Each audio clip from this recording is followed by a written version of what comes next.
Hapja dhe nisja operimit të aeroportit të Vlorës është ende e pasigurt.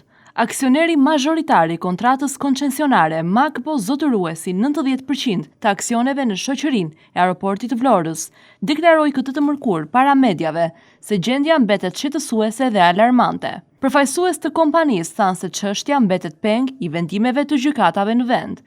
Zanafilla e konfliktit është mes dy kompanive aksionare të shoqërisë që ka kontratën koncesionare me shtetin shqiptar Makbo me 90% dhe 2A Group me 2% qëndron tek një kontratë për shitjen e 47% të aksioneve nga aksioneri i madh tek më i vogli, diçka që Makbo nuk e pranon të ketë ndodhur. Përfaqësuesi juridik për Makbo tha se kalimi i aksioneve është bërë përpara një noteri dhe pretendimi është se është nënshkruar nga zoti Bexhet Pacolli, diçka që sipas tyre nuk është e vërtetë dhe për të cilën është bërë një padi në gjykatë.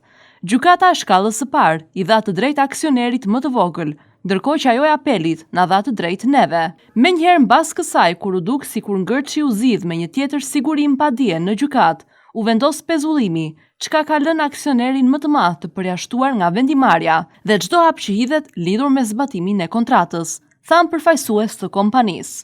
Ata theksuan se duke qenë të përjashtuar nga ky proces, nuk kanë akses në asnjë zhvillim që lidhet me aeroportin dhe se kërkojnë një auditim ndërkombëtar që do të investojë cilësinë dhe aspektet teknike të aeroportit si një vepër e rëndësisë së veçantë. Përfaqësues të kompanisë thanë se nëse gjykata do të zgjidhë ngërçin, kompania Makbo, e cila është garantore një kredie 57 milion euro, me asete në vlerën 180 milion euro, mund të përshpejtojë punimet dhe të vijojë me certifikimet e nevojshme që aeroporti i Vlorës të hyjë në operim brenda disa muajve. Nëse çështja zvaritet dhe ai mbetet i përjashtuar duke u shpronësuar, kështu nga e drejta e tij në këtë koncesion, atëherë çështja do të ndiqet në arbitrazh. Sipër përfaqësuesve të kompanisë, Shqipëria ka nënshkruar një marrëveshje në vitin 1993 me Zvicrën për mbrojtjen e investimeve. Po kështu, të drejtat e kompanive mbrohen me marrëveshje ndërkombëtare, ndaj nëse zgjidhja do të mungojë, Makbo do t'i drejtohet Londrës.